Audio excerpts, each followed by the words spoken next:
the flagship program in this state, right? And a bullshit, a bullshit, a bullshit, a bullshit. Good evening and welcome in to another edition of Deep in the Heart of Longhorn Sports. My name is Michael Ween, coming to you live Friday, September 6th, 9:45 p.m., the day before Week 2 of college football. And we are here to preview Week 2 in college football, including the biggest game of the week involving our number 3 ranked Texas Longhorns going on the road into the Big House to face number 10 Michigan, who got a win over Fresno State last weekend, a place where Michigan has not lost a home game in quite a long time. We're also going to talk about this big primetime game on NBC in Colorado and Nebraska, a matchup that pits two kind of rebuilding programs that are looking to get back to different stages in their respective conferences. We'll talk about that game. Should be a pretty quick episode tonight, but if you like what we do here, make sure that you like and subscribe and leave your comments down below. Who's going to win tomorrow between Texas and Michigan in one of the biggest non-conference games of this season, if not the biggest? I welcome in my co-host tonight, a Longhorn fan himself, Mr. Emmy Nixon. What's up? Nothing much, man. I'm doing good. Great intro as usual. I'm feeling like this is going to be an episode we look back on after what's going to happen tomorrow. And I'm not going to say anything more than that.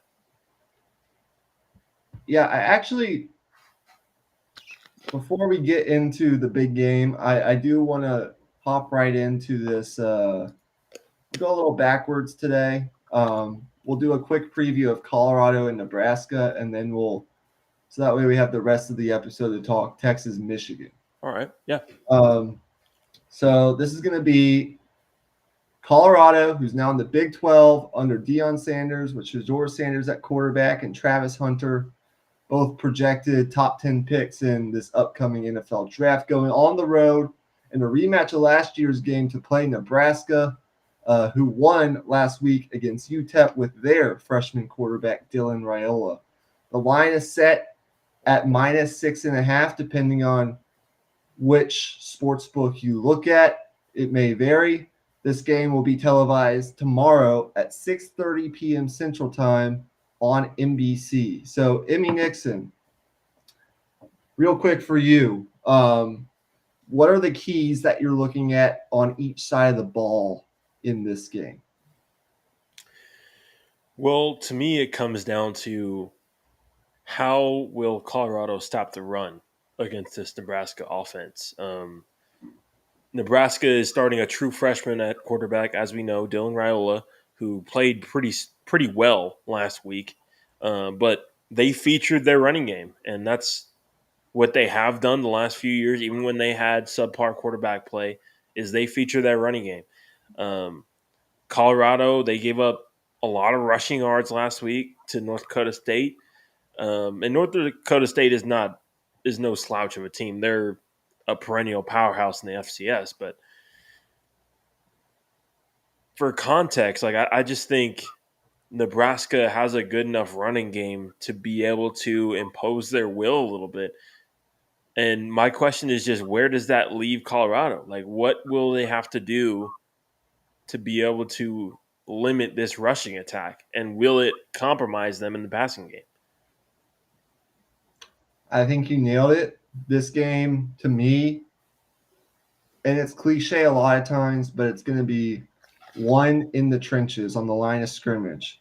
Colorado last weekend, very inconsistent in their performance, particularly running the ball.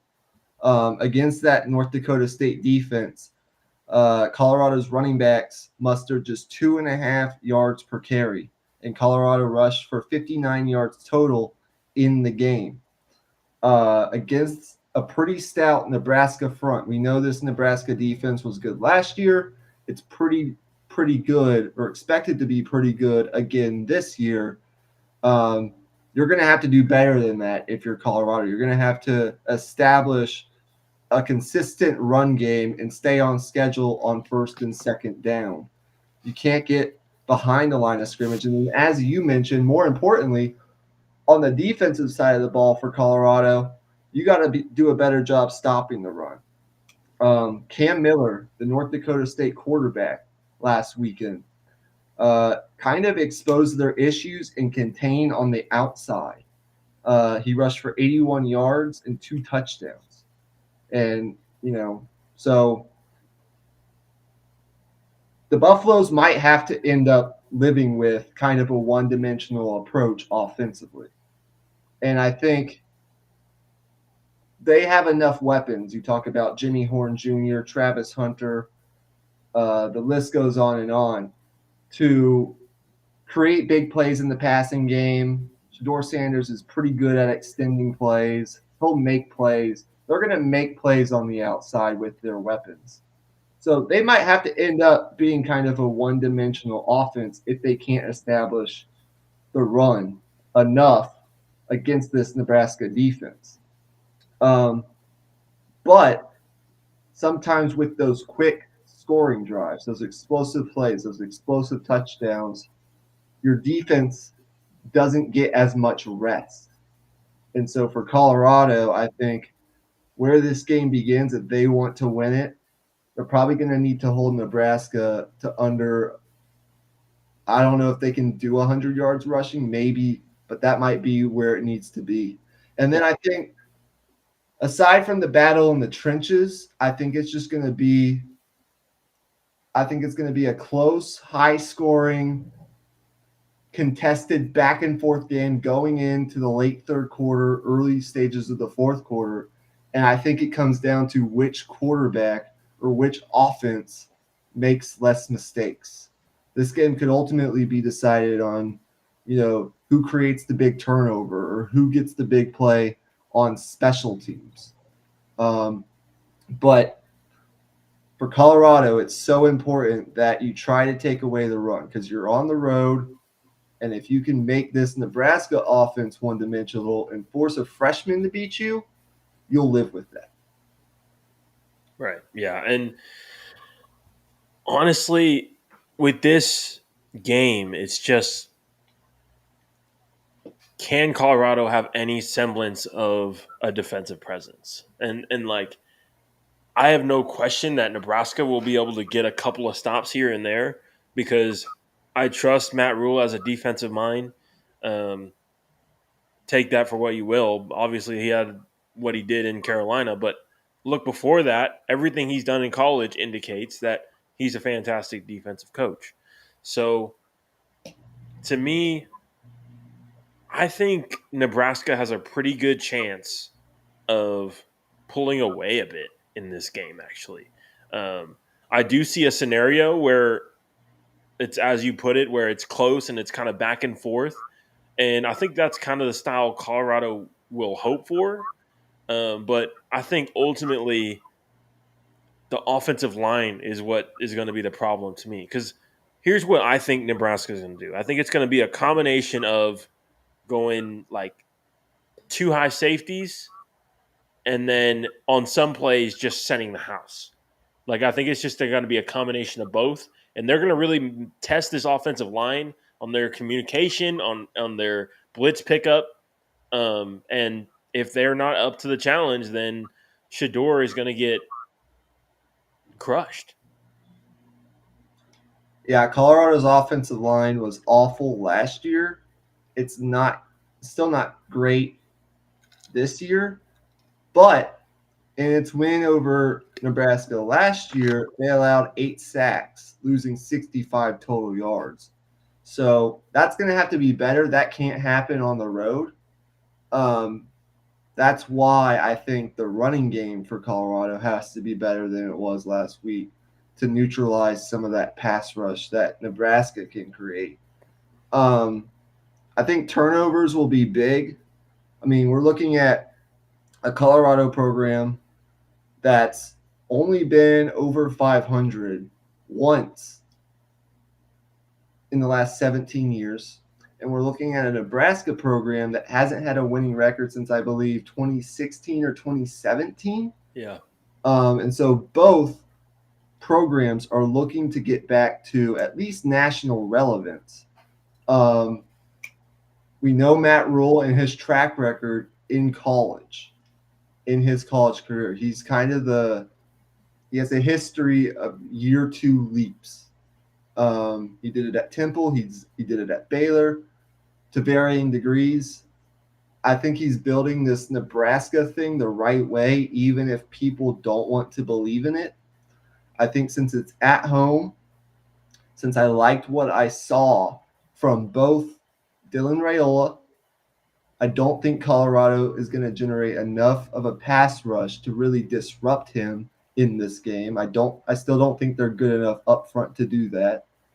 And what I saw from Isaiah Nayer last weekend as kind of their number one receiver, former Texas Longhorn, by the way. Glad things are working out for him so far in Lincoln, Nebraska. I think Nebraska will win this game when it's all said and done, and I'll take them to cover the spread. Yeah, I agree. I'm right there with you. I think it might be decently close in the first half, but I think ultimately Nebraska is the more physical team. I think they're just the better overall team. I just don't think Colorado will be able to be able to beat a great team like a good team like this with 3.5 guys. And I say half because obviously Hunter plays both sides of the ball. Right. Okay. I think that was pretty. Do you have a score in mind for this game? I'm gonna say 34-17. Okay. I'm gonna say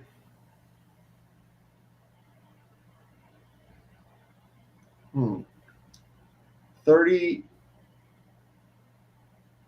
37-24 Nebraska. 37-24 Nebraska. All right. Let's move on to the big game of the week.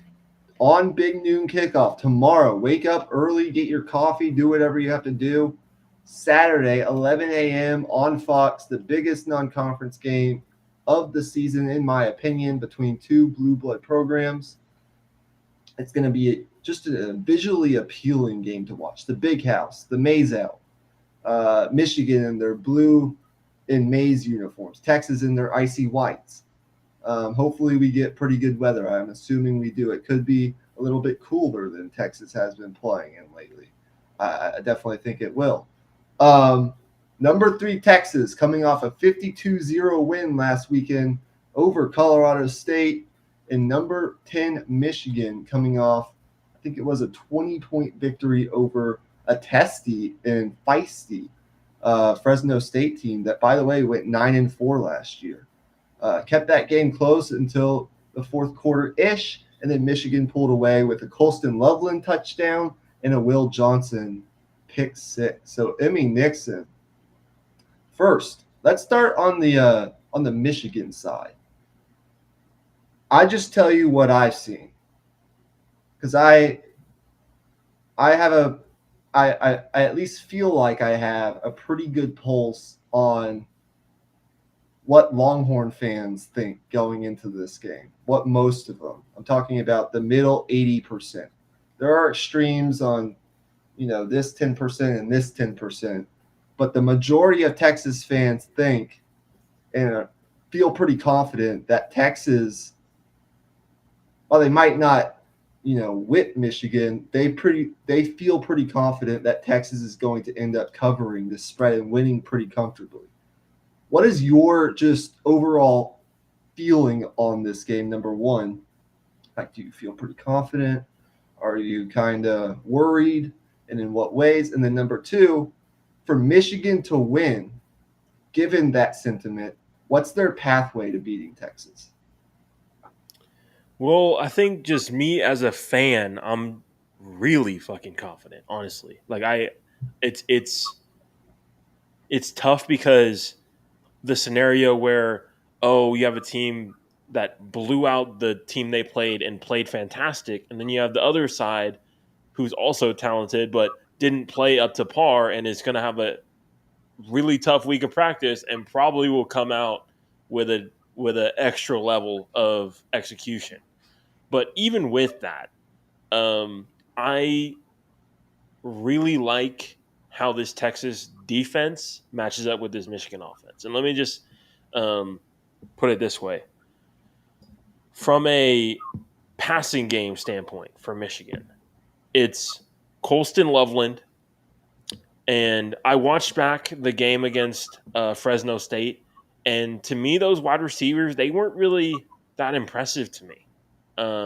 They made a few plays here and there, but I like our corners against those guys. You put Gavin Holmes and Manny Muhammad on those guys. I think we have the better players in those matchups. And then Colston Loveland, of course, he's a fantastic player, but you could argue Texas has one of the best players in the country to put on a guy like Colston Loveland, and that's Jahdae Barron. So I am extremely confident, and really the only way that I can really see Texas losing this game is if a colossal collapse happens from an offensive standpoint, just in terms of turnovers. Yeah, I think you nailed it 100%. First of all, for Michigan, we all know that the biggest question, I think, amongst the most pessimistic of Texas fans, the far left 10%, the least confident of Texas fans going into this game, was probably going to be, how is this defensive line going to fare against this Michigan run game? Because if they get Donovan Edwards going and they can stay on schedule, create third and intermediate or third and short, and Donovan Edwards has a huge game, that probably bodes well for Michigan to at least be in the game in the fourth quarter, to make this a dogfight or to actually win the game for that matter.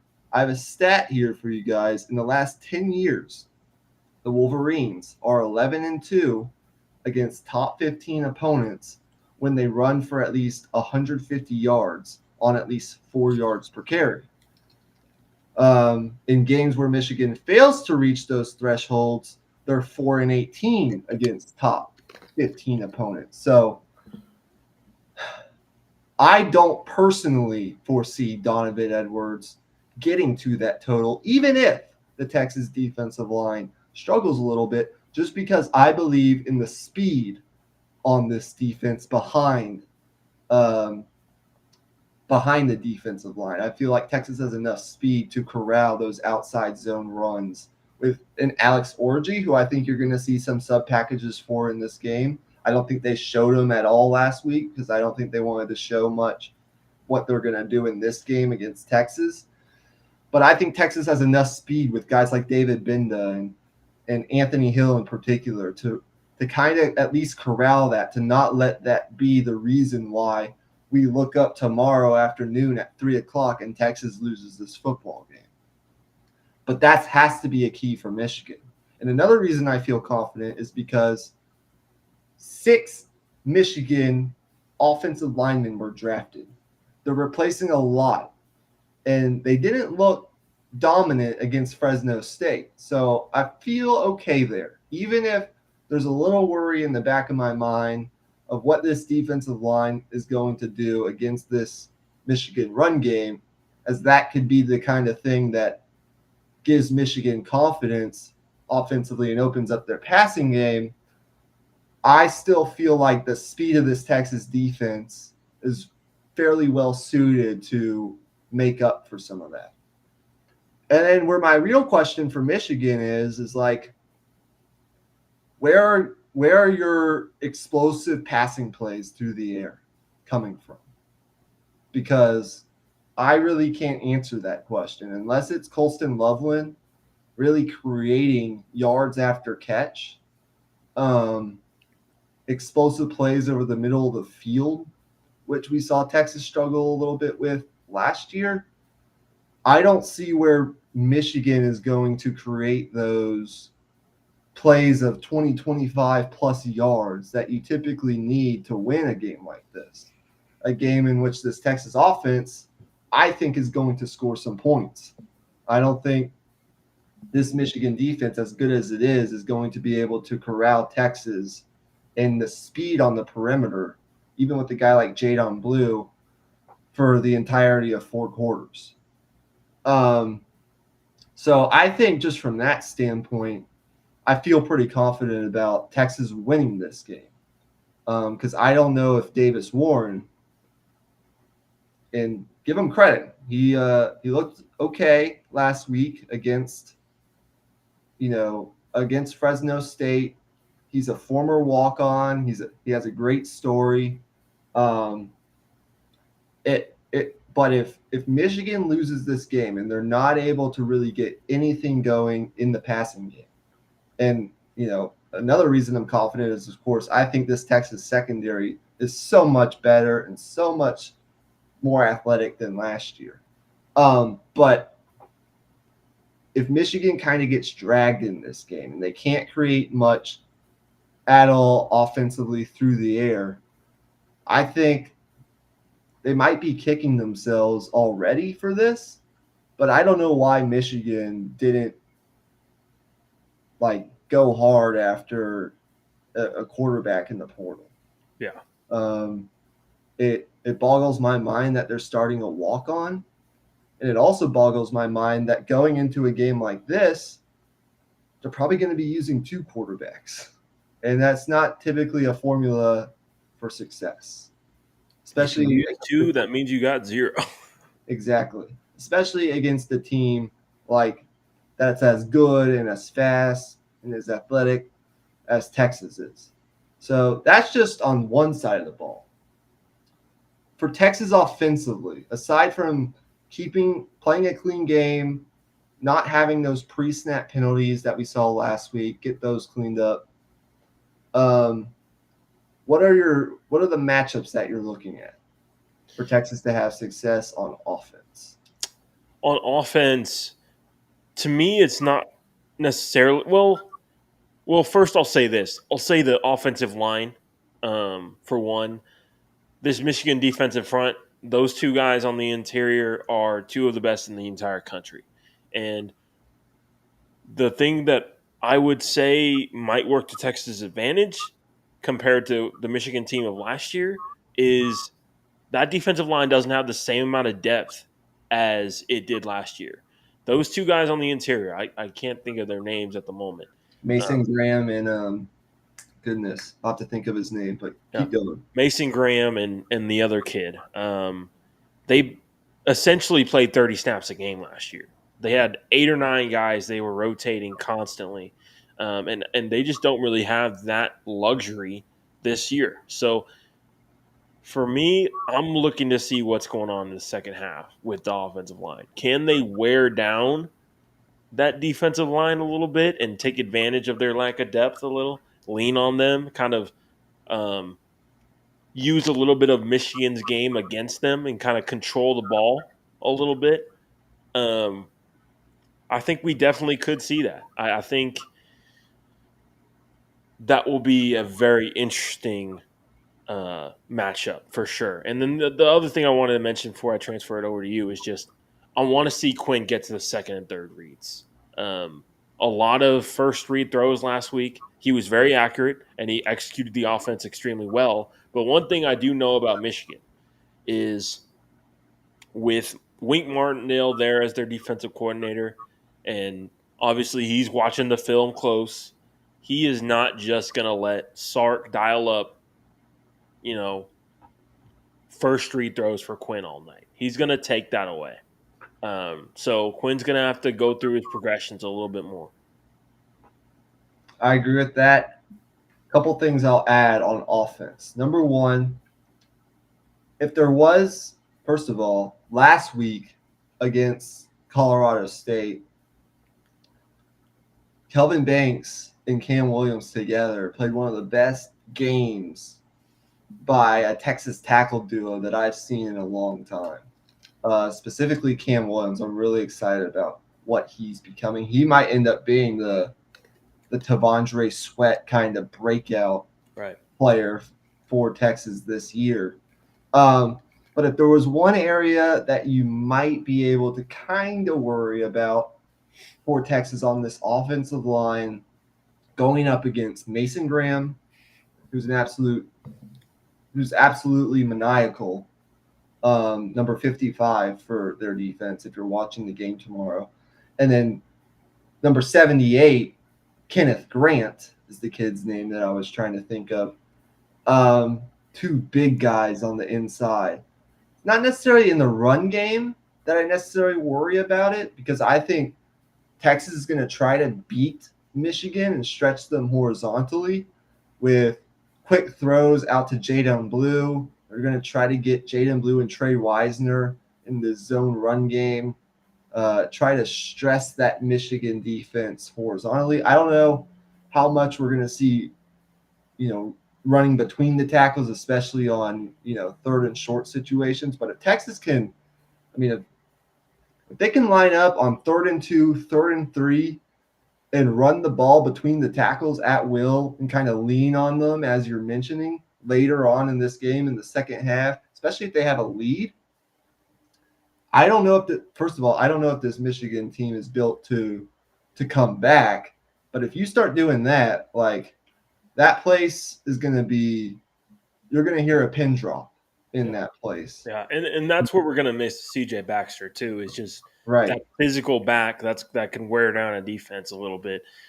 And obviously we're hoping Jared Gibson can get there by the end of the year, but I just don't see Jaden Blue as that type of guy in terms of physicality as a runner, even though he's a great running back. But the point I was trying to make originally is where you could, I think, worry a little bit for Texas offensively is not necessarily in the run game, but guy like Hayden Connor holding up in pass protection against a guy like Mason Graham. If they can get some one-on-ones with Mason Graham or some of these pass rushers with Hayden Connor or DJ Campbell, the interior of this offensive line is probably the weaker part of the offensive line. I think the tackles will be fine against their edge rushers. And look, the interior of the offensive line didn't play well last year in week 1 against Rice, particularly. And they played a lot better than that last week, but it still, I think, left a lot to be desired, especially with DJ Campbell and Hayden Connor. I feel pretty confident, but if Michigan starts to generate some kind of rush up the middle, which could affect Quinn's timing and kind of get him off kilter a little bit, that is what's going to lead to losing yardage, putting yourself behind the chains, allowing Wink Martindale to unleash a variety of his looks. And that's what's going to allow Michigan to get off the field. If you're in those 3rd and long situations. So I think just kind of the interior of Michigan's defensive line, which is the strength of their team, and the interior of the offensive line are matchups I'm looking for. And then in pass protection. And then even if Will Johnson, say, takes out Isaiah Bond for the most part, I don't know if he's going to travel with Bond. I don't know if they keep him on one side of the field. I don't know Michigan like that. But I think Texas just has too many other weapons. They don't have enough Will Johnsons in their secondary right now. I think Texas is going to win with speed on the outside. I think they have too much of it. Right. As long as Quinn is smart, doesn't turn the ball over, or maybe limits it to 1 turnover, I think Texas will make enough explosive plays or find enough explosive plays to score enough points to win this game. How many points do you think that if Texas scores this amount of points, do you think would be pretty safe to say Texas won the game? That's a good question. I think it's in the 24 to 27 range. Okay. Because I do feel very confident in our defense. But in order to be like 100%, like in the confident, 30s. like get to 30. Like I don't think this Michigan offense is getting to 30 unless you're giving them a pick six. One other thing I'll mention is just if it's like a 3rd and 3 and Wink Martindale keeps sending those blitzes, this Michigan pass rush is not going to play Quinn like how they would play a running quarterback, and they're going to be a little bit undisciplined with their pass rush lanes. If you see yards that you can just pick up with your legs, I would like to see Quinn just take them. Sometimes he gets a little bit statuesque in the pocket, almost. That's not the right word, but sometimes he doesn't recognize the space in front of him where he can just pick up the yards and run. Because he's not like molasses slow. He's not fast, but he's athletic enough to be able to do that a little bit more. Right. Yeah, I would agree with that. Um, you have so I agree. I think 27 points for Texas, you're safe. I think you win this football game. Do you have a score prediction in mind for tomorrow? I'm predicting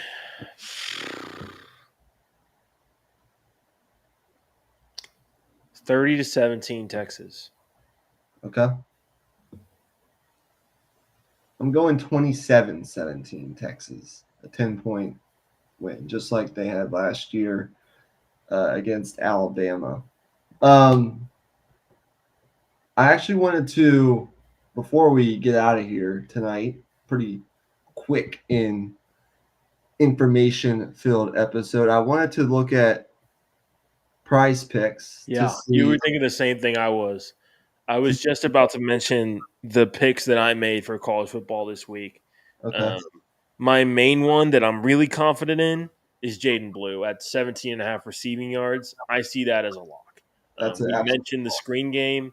Like, I think that's as confident as you're going to get on any of these picks. I would agree. Keep going. My other two was Isaiah Nair, former Longhorn, 55.5 receiving yards against Colorado. And then my last one was Jordan James, the running back for Oregon. I expect that running game to bounce back this week against Boise State. Do you know who Oregon's playing? Oh, Boise State. Yeah, they need to kind of rebound, look better than they did last week. I feel confident that they will. Yeah, I think Dan Lanning laid into them all But week. I think they're going to bring it this week. yeah. So And Boise State is undefeated against them all time, which is crazy. Sorry, go ahead. So let's look at specifically Texas and Michigan prize picks because I do agree with you. Jaden Blue receiving yards, 17 and a half. That's a lock. I'd also maybe look at, I like a lot of these. I would even take a chance on like a Matthew Golden over 38 and a half receiving yards. Quinn and him seem to have a good connection. I think he's kind of right now the number 2 or number 3 kind of receiver in this offense. I like that, although I don't know if I'll bet it. I think Gunnar Helm could definitely have over 21 and a half receiving yards. That seems kind of low to me. Do you know what Colston Loveland's line is set at right now, by chance? I'm trying to find it.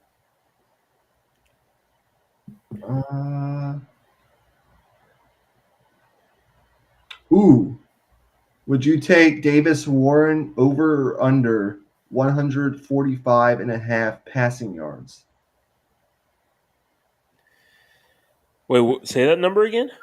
145 and a half passing yards. Ooh. I don't know. I think I'm staying away from that. Yeah. The one that I was looking at for Davis Warren was half an interception. That's interesting to me because I think Texas might be able to is going to create a turnover. Yeah, I think what Texas showed last week is even playing like a very vanilla style of defense against a decent offense too, not a slouch in terms of offense. Um, they were able to completely shut out a team. So now I think with them getting a little bit more creative, hopefully, um, I think they can maybe confuse Davis Warren a little bit. Yeah, I would agree with that. If I was going to take maybe a Michigan over or two, I'd probably still feel pretty confident in Colston Loveland over Yeah, 3.5 receptions. Um, that seems how do you low. feel about Donovan Edwards, 51.5 rushing yards? Um, hmm. To me, I would look more to 14 and a half receiving yards Yeah, personally. I think that one catches my eye a little bit more because Michigan, I think you can expect them to be in quite a few quite a few third and longs. yeah, So with that, I think there's going to be a few checkdowns here and there. So yeah. Okay. Well, that pretty much does it for this episode of Deep in the Heart of Longhorn Sports. We previewed 2 games, a little less of a loaded slate for this week in college football, though there are still some good games that me as a college football fan, excuse me, college will be football watching. fan. That I'll be watching pretty closely. I'll be watching the Colorado Nebraska game that we talked about at the beginning of the episode pretty closely. I'll be also be watching Tennessee take their talents on the road to face NC State, an NC State team that struggled a little bit last weekend. Um, I'll be keeping a close eye on Clemson and Appalachian State, see how Clemson rebounds from that ass whooping that took place in Atlanta a week ago against a frisky and upset prone Appalachian State team. Um, Iowa and Iowa State is actually an interesting game that's Yeah, going to catch my definitely. eye tomorrow as well. So there are some good games on the periphery of college football, not necessarily as many ranked marquee games as we had last week, but should still make for a great weekend as long as the Longhorns come out on top. And then, of course, we had an NFL game tonight. We had an NFL game yesterday.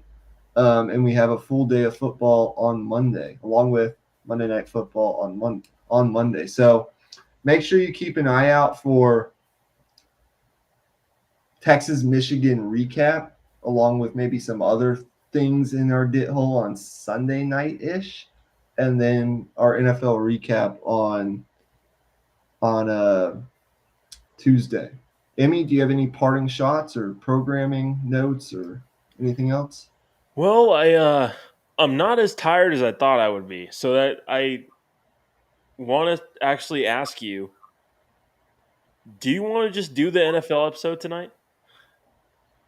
Um, Would you be open to that? Maybe. I need to look at my predictions. We might do it. We might not do it. We will see. But that's also going to be something that whether it's tonight or tomorrow will be coming. Right. And at the very latest Sunday morning. Right. Um, it's going to be our full NFL season predictions and how we have the playoffs lining up, along with some other NFL discussion, maybe week 1 stuff, Right. maybe some storyline stuff as well. But for this episode of Deep in the Heart of Longhorn Sports, my name is Michael Ween. He's Emmy Nixon. And we'll see you on the other side of Texas at Michigan tomorrow, Saturday, 11 a.m. on Fox with Gus Johnson and Joel Klatt on the call. Hook 'em horns, and peace out.